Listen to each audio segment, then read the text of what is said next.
अस्सलाम वालेकुम। उम्मीद है आप सब खैरियत से होंगे। मेरा नाम है रीम फ़रूक। अगर आप मेरे चैनल पे न्यू हैं तो चैनल को लाइक और सब्सक्राइब करना मत भूलिएगा। और किसी भी टाइम वेस्ट के हम चलते हैं अपने नोवेल की तरफ। नोवेल नेम था इश्क की सरगुज़िश्त अज़ कलम रीम फ़रूक। आज हम करने जा रहे हैं नोवेल का पार्ट 4। शादी को 2 दिन गुजर गए और वलीमा भी खुशहाली से हो गया। जमशेद और अदीला नाश्ता कर रहे थे। अदीला नाश्ता करते हुए मुलाज़मों को ध्यान से सफाई करने की हिदायत करती जा रही थी। एनी सीढ़ियाँ उतर रही थी कि मुलाज़मों को काम करता देख हैरान हुई। इसने बेबी पिंक फ्रॉक पहन रखा था, बालों की पोनी बंदी थी। चलते हुए डाइनिंग रूम में आई और सलाम करके बैठ गई। मम्मी, ये इतनी सफाई सुथराई किस लिए हो रही है? टोस्ट पकड़ते हुए पूछा। तुम्हें फुर्सत मिल गई हुजरे से निकलने की? अदीला के सवाल पर एनी ने मासूमाना चेहरा बना डाला। मैंने नसीब में गंदी औलाद ही रह गई थी। अदीला बेगम को तो जैसे अफसोस हो गया। क्या कोई आ रहा है? इससे पहले कि दिला बेगम की सलावातें शुरू हो जाती, एनी ने नया सवाल किया। हाँ बेटा, हुरैन, हादी और हमाद की दावत है आज। अदीला को जवाब ना देते पाया तो जमशेद साहब बोल पड़े। हमाद भाई किस लिए? उनकी शादी थोड़ी ना हुई है। एनी ने हैरानगी से पूछा। वो हमाद के सामने उसके बाद नहीं गई थी क्योंकि वो धिक्का देने वाली हरकत पर शर्मिंदा थी और हमाद को वाकई गुस्सा आया था। बातें करवा लो इससे दुनिया जहान की। दिला बेगम का इसके सवाल पर तो सर ही घूम गया।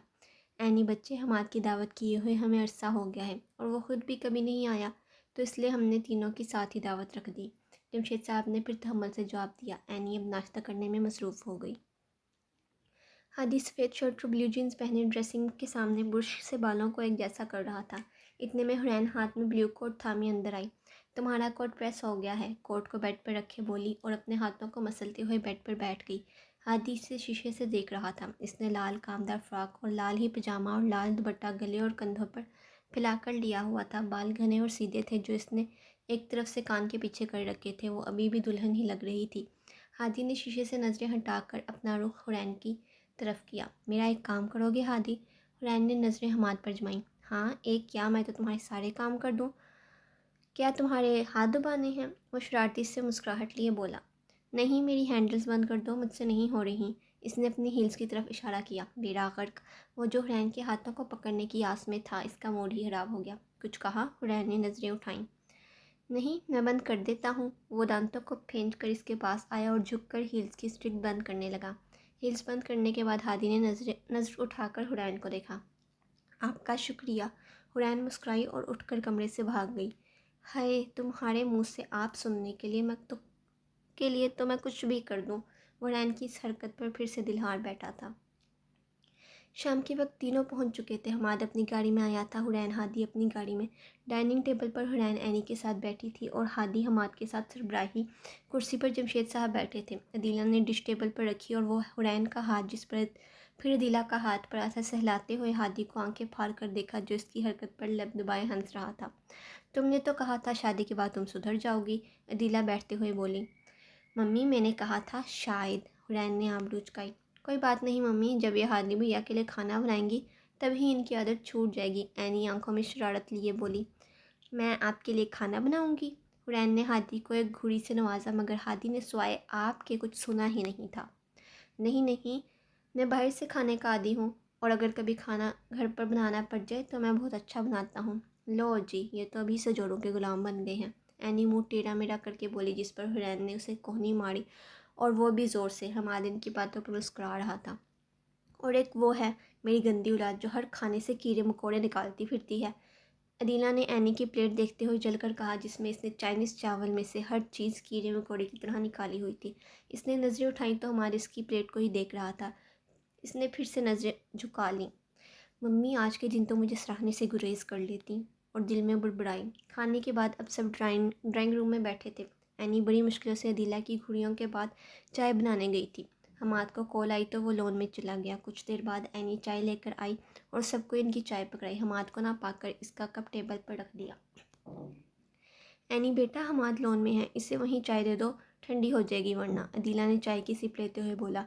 एनी कप वापस थामे लोन की तरफ जाने लगी। हमाद कॉल सुनकर वहाँ मौजूद कुर्सी पर बैठ चुका था और ज़मीन पर नजरें जमाए किसी गहरी सोच में गुम नज़र आ रहा था। एनी ने चाय टेबल पर रखी तो वो चौंका, फिर चाय को देखा। ओह थैंक्स। एनी को तो वो इस वक्त कोई और ही हमाद नज़र आ रहा था, दुनिया से बेगाना हमाद।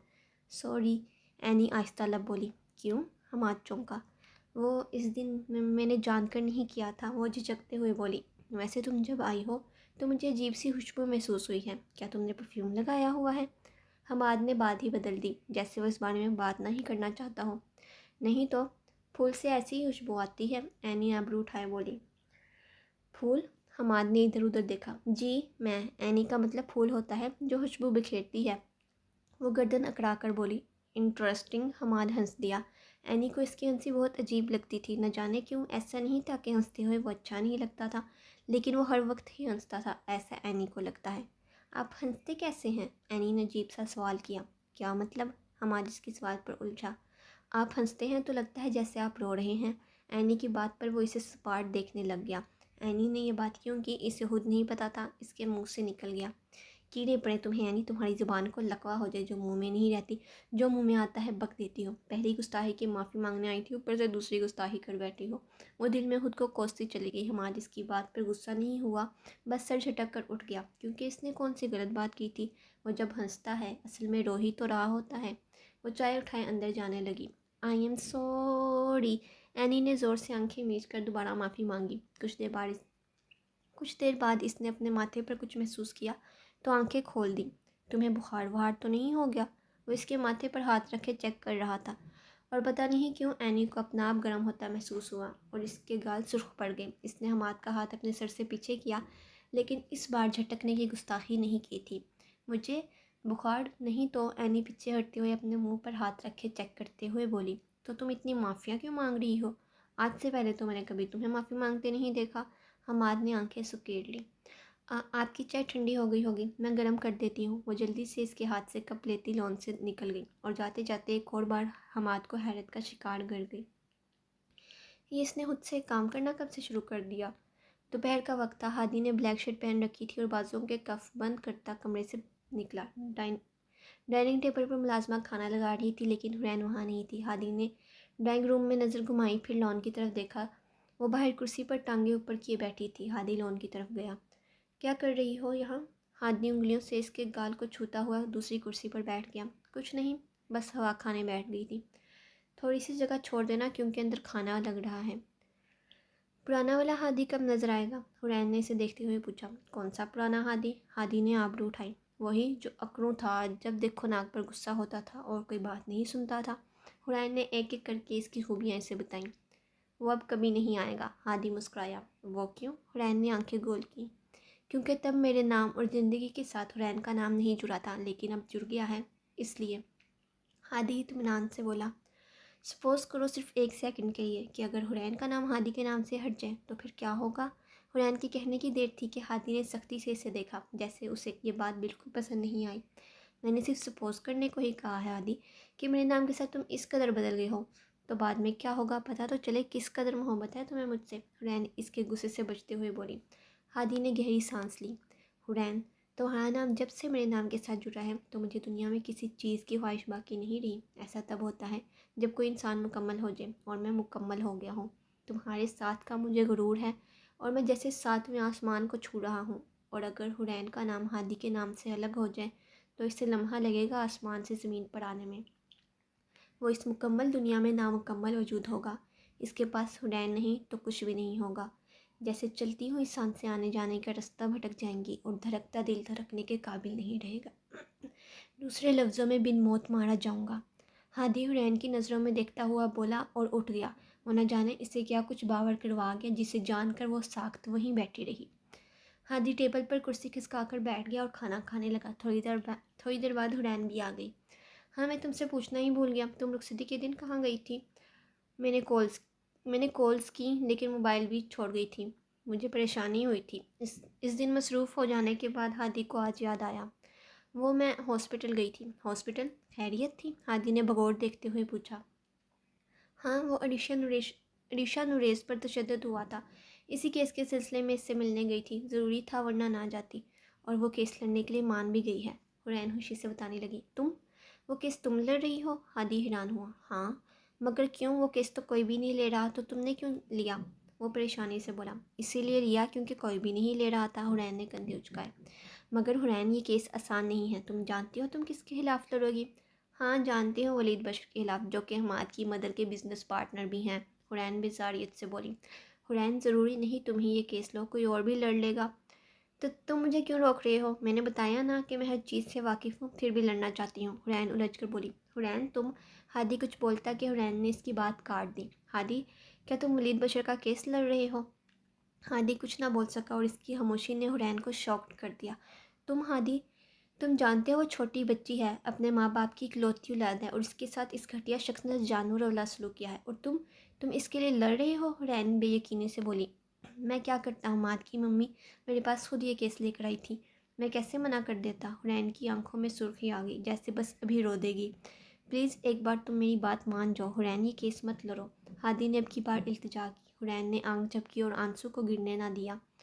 अगर तुम ये केस नहीं छोड़ सकते तो मैं भी नहीं छोड़ूंगी, और ये मत भूलो कि हमारी ज़िंदगी और काम अलग हैं। मुझसे दोबारा केस छोड़ने की बात ना करना, और ना ही मैं तुमसे कहूँगी, क्योंकि तुम कभी नहीं छोड़ोगे। हुरैन खाना छोड़कर उठने लगी कि हादी ने इसका बाजू पकड़ लिया। तुम ठीक कह रही हो, सॉरी, मुझे तुम्हें ऐसा कुछ नहीं कहना चाहिए था। बेशक हमारा काम हमारी ज़िंदगी से अलग है, इसलिए मेरे साथ बैठकर खाना खाओ। तुम उठ गई तो मैं भी नहीं खा सकूँगा, और मुझे इस वक्त बहुत भूख लगी है। हादी का लहजा प्यार भरा था। हुरैन ने इसे खुफगी से देखा लेकिन कुछ बोल ही नहीं सकी। इसकी मोहब्बत के आगे हुरैन का सारा गुस्सा फीका पड़ गया और खामोशी से बैठकर खाना खाने लगी। आज का दिन हुरैन अंधेरे कमरे में टेबल के इस तरफ रखी कुर्सी पर बैठी हुई थी और सामने कुर्सी पर जुनैद बैठा था। कमरे में हल्की सी रोशनी महसूस होती थी और साथ हादी खड़ा था और 2 पुलिस ऑफिसर्स। तो जुनैद साहब, आपके साथ और कितने लोग शामिल थे? हुरैन ने सामने फाइल्स को देखते हुए पूछा। मुझे आपसे एक बात कहनी थी मैडम साहिबा, वो तीखी मुस्कुराहट के साथ बोला। कहो। औरतें न सिर्फ घर के काम काज करती अच्छी लगती हैं, ये क्या आप कोर्ट कचहरी में पड़ी हुई हैं? मेरी माँ ने, वो आगे झुक कर अभी बोल रहा था, एकदम से टेबल पर जोर का हाथ मारा गया। जुनैद ने चौंक कर ऊपर देखा तो हादी से काटदार नज़रों से देख रहा था। अपनी बकवास को हादी गुस्से में कुछ बोलता कि हुरैन ने टोक दिया। आप मेरे काम में मुदाखलत कर रहे हैं, मुझे बिल्कुल पसंद नहीं। या तब खामोशी से खड़े रहें या भाई तशरीफ़ ले जाएं। हुरैन तल्खी से हादी को देखकर बोली। जुनैद ने हंसकर सर झटका। हादी पीछे जाकर खड़ा हो गया। औरतें क्या कर सकती हैं क्या नहीं, ये मुझे तुम्हें बताने की ज़रूरत नहीं है, और जितना पूछा जाए अपनी ज़ुबान को इतना खोलो। अपने इस दोस्त का नाम बताओ जिसकी गर्दान लगाई रखी थी तुमने कोर्ट रूम में। वो गुस्से से बोली। याद नहीं, उसने कंधे उचका दिए। मैं याद करवाऊँ? वो तीखी मुस्कुराहट के साथ आबरू उठाए बोली। जी ज़रूर, सिकंदर शाह। जुनैद ने हैरानी से हुरैन को देखा, फिर हादी को। सीधा तुम्हारे दोस्त से बात होगी। हुरैन फाइल समेट कर उठ गई, एक तलख नज़र हादी पर डाली और बाहर निकल गई। हादी ने दोनों वर्दी में मलबूस पुलिस ऑफिसर्स को बाहर जाने का इशारा किया और खुद जुनैद की तरफ बढ़ा और एकदम इसका गिरेबान पकड़ लिया। आइंदा मैंने तुम्हारी ज़ुबान से ऐसी बात सुनी तो खुदा की कसम, तुम्हारे मालिक से पहले मैं तुम्हें खुद अपने हाथों से मार डालूंगा। तेज भरी नज़रों से इसे देखते हुए गुर्राया और गिरेबान झटक झटक दिया। जुनैद इसकी हरकत पर घबरा कर रह गया। हुरैन बाहर खड़ी मोबाइल में मसरूफ़ थी जब हादी इसके पास आया। तुम जैसी वकील इन गुंडों से लिपट नहीं सकती तो इनका केस क्यों लेती हो? वो नरमी से बोला। हुरैन ने नजरें उठाकर इसे देखा। मुझ जैसी वकील से तुम्हारा क्या मतलब? ओह अच्छा, तुम्हारा मतलब इनसे बस तुम जैसे काबिल वकील लड़ सकते हैं, वो लब फेंच कर बोली। वो वकील ना जो बड़ी ठठाई से मुजरमों का साथ देते हैं और मासूमों का कत्ल करवा देते हैं। हादी ने गहरी सांस भरी। तुम्हारी सुई वहीं क्यों अटक गई है? एक एक बात बार बार करके तुम थकती नहीं? वो माथे पर शिकन लिए बोला। मेरी सुई वहीं अटकेगी जहाँ मेरी ज़िंदगी अटक कर रह गई हो। तुमने कुछ नहीं खोया तभी तुम आगे बढ़ गए हो, लेकिन मैं नहीं। और तुम मेरे मुंह ना लगा करो, क्योंकि मेरे पास तुम्हारे लिए हमेशा एक ही अल्फाज है। हुरैन अपने गुस्से पर काबू करके बोली, जिसके बायस इसकी गर्दन की रगें तन गई और बिना कुछ सुने चली गई। हादी से देखता रहा। क्या वाकई मैंने कुछ नहीं खोया? इसने खुद से सवाल किया। अचानक इसके कानों में किसी की दर्द भरी आवाज़ आई। हुरैन प्लीज़, तुम मुझे छोड़कर कैसे जा सकती हो? मैं कैसे रहूँगा तुम्हारे बगैर? इसने अपने सर को झटका और वो खौफनाक आवाज़ भी झटकी। दोपहर का वक्त हो चुका था। हुरैन रेस्टोरेंट में बैठी किसी का इंतज़ार कर रही थी। थोड़ी देर बाद कलाई पर पहनी घड़ी पर नज़र डाली कि हमाद सामने कुर्सी पर आकर बैठ गया। ओह, मेरा इंतज़ार कर रही थी? शरारत से पूछा। लाल टी शर्ट और ब्लू जीन्स में मलबूस खासी पर्सनैलिटी का लग रहा था। मुझे इतनी देर का बुलाकर खुद कहाँ रह गए थे? हुरैन मुँह बनाते हुए बोली। सॉरी, रास्ते में थोड़ा वक्त लग गया मुझे। क्या खाओगी? माजरत करते हुए वेटर को इशारा किया। कुछ नहीं, मेरा दिल नहीं है। हुरैन की बात पर हमारे से देखता रह गया। उंगलियों पर फरमाइश करने वाली हुरैन से बहुत शिद्दत से याद आई। फिर गहरी सांस लेकर वेटर से कोल्ड ड्रिंक्स का कह दिया। कैसी हो तुम? जैसी नज़र आ रही हूँ वैसी ही हूँ, हुरैन आबरू चुकाती हुई बोली। हाँ, नज़र आ रही हो, कैसी हो? हमाद ने इसका जायज़ा लेते हुए कहा। और तुम कैसे हो? ड्रिंक की सिप लेते हुए पूछा। जैसा नज़र आ रहा हूँ। हमाद ने भी वैसा ही जवाब दिया। हुरैन मुस्कुरा दी। हमाद ने एक नज़र इसे गौर से देखा। हुरैन, तुम एक बार हादी हमाद, तुमने अगर यहाँ हादी की वकालत की तो मैं चली जाऊँगी। हुरैन ने इसकी बात पूरी भी ना होने दी और हुफ्की से बोली। नहीं, तुम कहीं नहीं जाओगी, और मैं तुमसे किसी की वकालत नहीं कर रहा, मैं तुम्हारे बारे में पूछ रहा हूँ। हमाद नरमी से बोला। हुरैन कुछ ना बोली, बस इसे घूरती रही। तुम एक बार इस पर यकीन करके देख नहीं सकती, इसे समझने की कोशिश नहीं कर सकती? इसने दोबारा बात शुरू की। हमाद, मोहब्बत अंधी हो सकती है, लेकिन यकीन अंधा नहीं होता। एक बार किसी का यकीन पाँव तले रौंद दिया जाए तो कभी चाहकर भी किसी पर दोबारा यकीन नहीं कर सकता। हुरैन तहमत बरकरार रखते हुए बोली। तुम्हें अगर हादी को कभी गलत समझने पर पछतावा हुआ तो? हमाद ने अब इसकी आंखों में झांक कर पूछा। पछतावा मुझे हो चुका है इसे गलत समझने का, ये समझने का कि वो अगर वकील जैसा भी हो इंसान अच्छा है, सबका दिल रखता है, और सबसे बढ़कर वो मुझसे मोहब्बत करता है। यकीन मानो हमाद, बहुत पछतावा हुआ है मुझे इसे गलत समझने पर। हुरैन तलखी से लब खींच कर बोली। हुरैन के जवाब ने हमाद को कुछ देर हिलने से कासिर कर दिया था। वो कुछ देर के लिए किसी सोच में गुम हो गया। हुरैन, तुमसे कोई बहुत मोहब्बत करने वाला कह रहा है कि अपनी मोहब्बत को गंवाओ नहीं। तुम जैसी किस्मत हर किसी को मैसर नहीं होती। अपने हाथों अपनी किस्मत बर्बाद मत करो। हुरैन इसे साफ देखती रही। शायद इसे हमाद की बात समझ नहीं आई, या बहुत अच्छे से समझ आ गई। तुमने क्या? हुरैन पूछने के लिए लफ्ज़ का इंतखाब कर रही थी कि आया इसने सही सुना या गलत। मैंने अपने एहसास तुम्हें प्रपोज या जताने के लिए नहीं बताया हुरैन, ये बता रहा हूँ कि मैं वही हमाद हूँ जिसने शादी से पहले तुम्हें हादी के बारे में सोचने का कहा था, और मैं वही हूँ जो आज भी तुम्हें इसके बारे में सोचने का कह रहा है। हुरैन पर हुए इंकशाफ ने इसे मुजस्समा बना दिया। हमाद ने हंसते हुए सर झटका। और वह क्या तुम्हें प्रपोज करेगा जिसे खुद अपने एहसास की पहचान नहीं है? मेरे दिल में तुम्हारे लिए चाहत है, मोहब्बत है, इश्क है या जुनून, मैं नहीं जानता। जो भी है वो कब हुआ नहीं जानता, तुमसे ही क्यों हुआ नहीं जानता, कैसे हुआ नहीं जानता। जब जान गया तो तुम्हें बताऊंगा। हमाद ने टेबल पर दोनों बाजू टिकाए और आगे को झुककर संजीदगी से हुरैन को देखा, जो वो साख्त इसे ही देख रही थी। लेकिन मेरी दुआ है कि तुम वो वक्त ना आने दो हुरैन, मेरी दुआ है कि सब ठीक हो जाए। शाम रात में ढल गई। हादी कार पार्क करके ड्राइंग रूम में आया, कोट उतार कर सोफे पर रखा और शर्ट की टाई ढीली कर दी। कुछ देर में मुलाजमा आई। साहब जी, खाना निकाल दूँ? नहीं, मैं सिर्फ कॉफ़ी पीऊँगा। माथे को उंगलियों से मसलते हुए कहा। जी ठीक। वो किचन की तरफ जाने लगी। बल्कि रहने दो, मैं खुद बना लूँगा, तुम जाओ। जी बेहतर। हादी ने बाजू के कफ ऊपर की और किचन की तरफ बढ़ गया। कुछ देर बाद हाथ में कॉफ़ी का कप थमे किचन से बाहर निकलकर सीढ़ियाँ चढ़ता ऊपर चला गया। छत पर आकर आसमान में चमकते चांद को देखने लगा। कॉफ़ी की एक सिप ली और कुछ देर चांद को देखने में मसरूफ़ रहा। मोबाइल की रिंग हुई। पेंट की जेब से मोबाइल निकाला। हमाद की कॉल थी। हेलो, कहाँ है सुबह से? कितनी कॉल्स कर रहा था मैं। फ़ोन उठते ही हमाद की संजीदा आवाज़ आई। बस दुनिया की भीड़ में मसरूफ़ होने की कोशिश कर रहा था, हादी ने जवाब दिया। अच्छा, क्या कर रहा है अब? आसमान पर चांद की चमक देख रहा हूँ। और चांद को ही तक रहा था। चांद को देखने की फुर्सत है तेरे पास, एक कॉल उठाने की फुर्सत नहीं थी? हमाद चिढ़कर बोला। वक्त निकालना पड़ा मुझे, पूछने आया था इससे। इसकी चमक पूरी दुनिया को रोशन कर रही है, तो फिर मेरा घर अंधेरे में क्यों डूबा हुआ है? हादी के चेहरे पर मुस्कुराहट थी, एक जख्मी सी मुस्कुराहट। इसकी बात पर हमाद कुछ बोल ना सका। मैं कल तेरे घर आ रहा हूँ, फिर तेरी खबर लूँगा, हमाद ने कहकर फ़ोन बंद कर दिया। हादी ने एक गहरी सांस भरी और कॉफ़ी पीने लगा। किससे बात कर रहे थे? माँ जबीन लॉन में आई। हादी से। हमाद ने मोबाइल जेब में डाला। इस वक्त क्या कह रहा था? जबीन के माथे पर शिकन उभरी।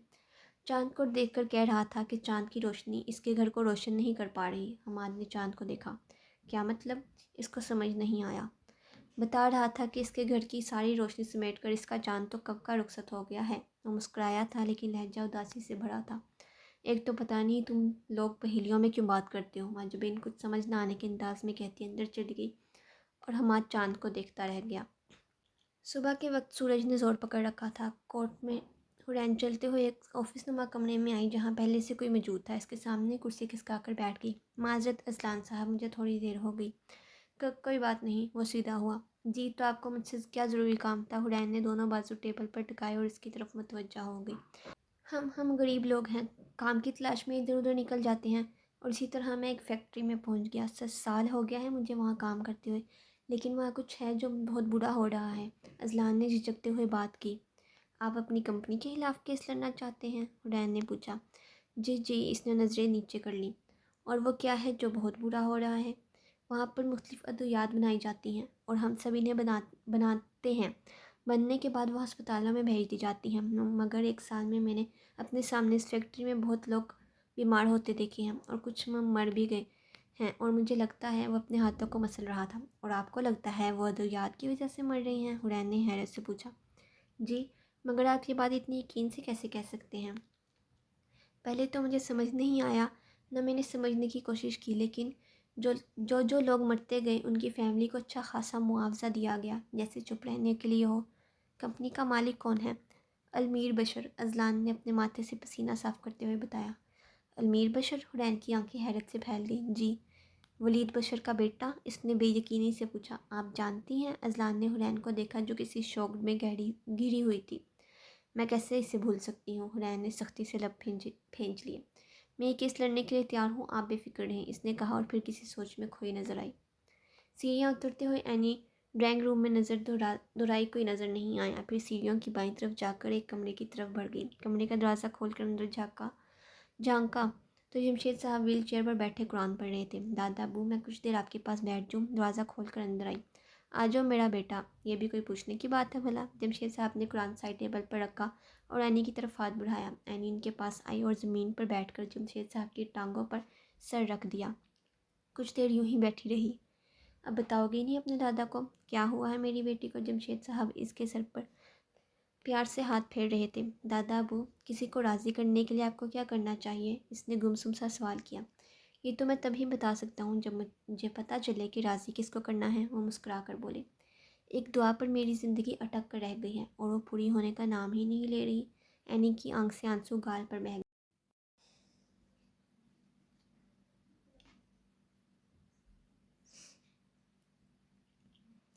तो इसका यही मतलब है ना कि अल्लाह मुझसे नाराज़ है? इसने मुझे इस मामले में अकेला छोड़ दिया है। इसने मुझे इसमें मामले ओ तो इसका यही मतलब है ना कि अल्लाह मुझसे नाराज़ है? इसने मुझे इस मामले में अकेला छोड़ दिया है। मैं इसे किस तरह राज़ी करूँ, मुझे समझ नहीं आ रहा। बेटा, दुआ कबूल ना होने की 2 वजूहात होती हैं। या तो अल्लाह को तुम्हारा मांगना पसंद आ जाए और वो चाहता है तुम इससे मांगती रहो, या तो वो दुआ तुम्हारे हक़ में बेहतर नहीं और वो तुम्हें इससे बेहतरीन से नवाज दे। वो इसके बालों को प्यार से सहलाते रहे। और अगर हमारे दिल को बेहतर से ज़्यादा किसी की हसरत ही ना हो तो इस चीज़ के हसूल की दुआ की बजाय तुम अपने दिल के सब्र की दुआ करो। और ये हमेशा याद रखना, तुम्हें दुनिया में कोई भी अकेला छोड़ सकता है, लेकिन तुम्हारी तन्हाई में सिर्फ अल्लाह तुम्हारे साथ होगा। और तुम्हें यकीन ना आए तो कुरान खोल कर अल्लाह को खुद सुन लो, तुम्हें तुम्हारे हर सवाल का जवाब मिल जाएगा।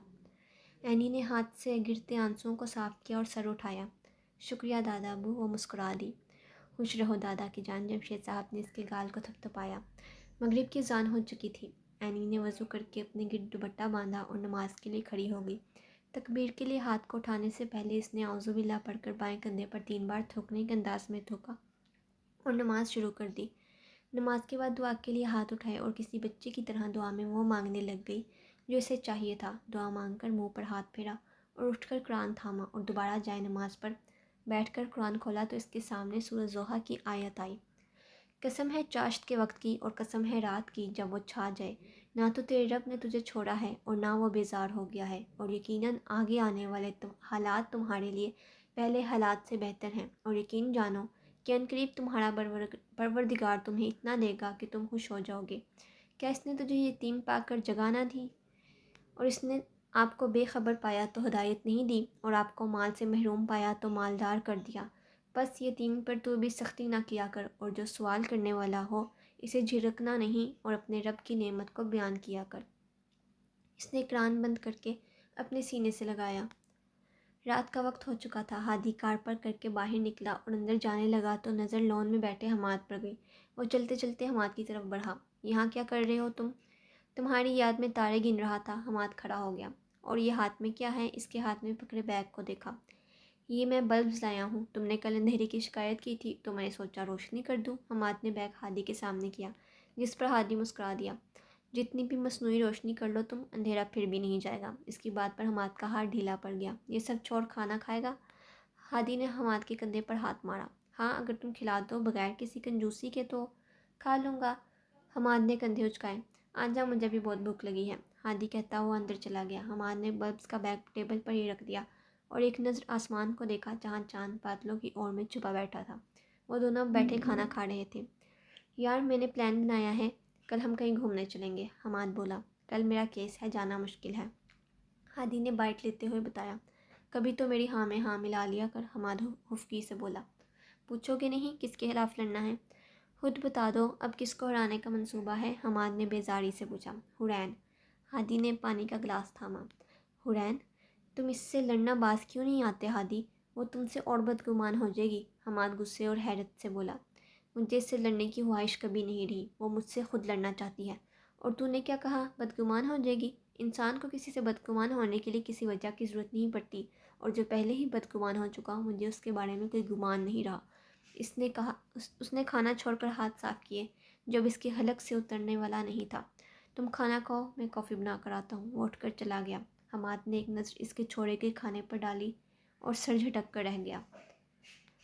कमरा अदालत में हुरैन जज के सामने खड़ी थी और हादी अपनी जगह पर बैठा अपने हाथों पर नजरें गाड़े हुए था। योर ऑनर, ये अद्वियात अस्पताल में सप्लाई की जाती हैं, जहाँ लोग अपने दर्द का इलाज ढूंढने आते हैं, लेकिन इन्हें खबर नहीं कि जहाँ वो इतनी यकीन से आते हैं, असल में वही लोग इनकी जान लेने का मंसूबा बनाए बैठे हैं। हुरैन ने एक सर्द नज़र अलमीर बशर पर डाली, जो सपाट बैठा इसे ही देख रहा था। फैक्ट्री में मौजूद जितने भी लोग मरे हैं, इनकी वजह क्या बनी है? जज ने ऐनक से ऊपर देखते हुए सवाल किया। मैं कल इनकी फैमिलीज़ को गवाह के तौर पर बुलाना चाहूँगी, योर ऑनर। इजाज़त है। हुरैन सर को हम देखकर अपनी कुर्सी पर बैठ गई। हादी अपने कोट का कॉलर सीधा करते हुए उठा और अजलान के सामने खड़ा हो गया। आपने एक साल में कितने लोगों को बीमार देखा है? सिर्फ फैक्ट्री के लोग? जी, 5 से 7। और इनमें से कितने लोग बकौल आपके मर चुके हैं? हादी के माथे पर बल पड़ गए। 2-3 लोगों की, अजलान बमुश्किल बोला। बस 3 लोगों की? Objection your honour, mister Hadi बेबुनियाद सवाल पूछ रहे हैं। आपके मुताबिक इन 7 के 7 लोगों को मर जाना चाहिए था। हुरैन खड़ी होते हुए गुस्से से बोली। सस्टेन मिस्टर हादी, आप बस केस से जुड़े सवाल करें। हुरैन खड़ी ही रही। योर ऑनर, एक दिन में हज़ारों मौतें वाक़या होती हैं, लेकिन अजलान साहब ने साल में 3 लोगों की मौत देखी है और इसे फैक्ट्री की वजह करार दे रहे हैं, जबकि मरने वालों की फैमिली ने ऐसा कोई केस किया भी नहीं। हादी अपना रुख जज की तरफ करके थम्मल मिजाजी से बोला। क्योंकि इनकी फैमिली को चुप रहने के लिए बड़ी रकम दी गई थी और पता नहीं क्या क्या वादे लिए गए। हुरैन तलखी से बोली। मिसिस अब्दुल हादी, अदालत आपके लफ्ज़ों की पाबंद नहीं है, वो सिर्फ सबूत को मांगती है। हादी मुस्कुराते हुए बोला, जिस पर हुरैन की आंखों में नागवारी आई और लब खींच कर बैठ गई। रात का वक्त हो चुका था। ऐनी, अदीला और जमशेद डाइनिंग टेबल पर मौजूद खाना खा रहे थे। हुरैन बेटी कहाँ है? जमशेद साहब ने हुरैन को ना पाकर पूछा। पता नहीं, जब से आई है कमरे से बाहर नहीं निकली। मैं देख कर आती हूँ, अदीला उठते हुए बोली। मम्मी, होड़ापी पर ध्यान रखें, पता नहीं कब किसका कत्ल कर बैठे। ऐनी की बात ने तो अदीला का दिल जला दिया। खुदा का खौफ करो ऐनी, बंदे की शक्ल अच्छी ना हो तो बात अच्छी कर लेनी चाहिए। मम्मी, मैंने गलत बात बिल्कुल नहीं की, और शक्ल तो मेरी 100% अच्छी है, लेकिन आपकी हुर बेटी के ख्यालात अच्छे नहीं हैं। ऐनी ने गर्दन अकड़ाई। इसको अल्लाह हिदायत दे। अदीला मज़ीद कुछ कहे बगैर चली गई। दादा अब्बू, मेरा दिल कह रहा है कि कोई क़यामत आने वाली है और किसी एक की जान तो मौत की नज़र भी होने वाली है। ऐनी बेटा, अपने दादा के नाजुक दिल पर रहम खाओ और ऐसी होलनाक बातें मत करो। ऐनी की बात पर जमशेद साहब का दिल पूरी तरह डूबा और ऐनी गहरी सांस भरकर रह गई। अदीला ने दरवाज़ा खोला तो हुरैन बिस्तर पर अपने गिर्द कागज़ फैलाए खुद बिस्तर की टो से टेक लगाए किसी सोच में गुम नज़र आ रही थी। हुर बेटा, क्या कर रही हो? अदीला अंदर आई। जी मम्मी, हुरैन ने चौंक कर सर उठाया। क्या हुआ है तुम्हें? खाना खाने भी नहीं आई तुम? हुरैन अपने इर्द गिर्द फैले गंद को समेटने लगी। वो मम्मी, वक्त का पता ही नहीं चला। वक्त का तो तब पता चले ना जब तुम्हें काम से फुर्सत हो। तुमने तो हमें भी वक्त देना छोड़ दिया है। अदीला हुरैन के पास बैठ गई। हुरैन चुप रही। क्या हुआ है? परेशान नज़र आ रही हो? इसे देखते हुए संजीदगी से पूछा। मम्मी, सोच रही हूँ कि लोगों को खुदा से डर डर नहीं लगता। हुरैन ने अफसरदगी से पूछा, जिस पर अदीला मुस्कुरा दी। मेरी जान, अगर सबको लोगों से डर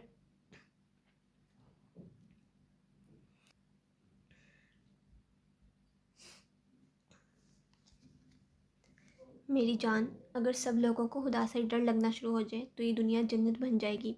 हुरैन ने अदीला की गोद में सर रख लिया।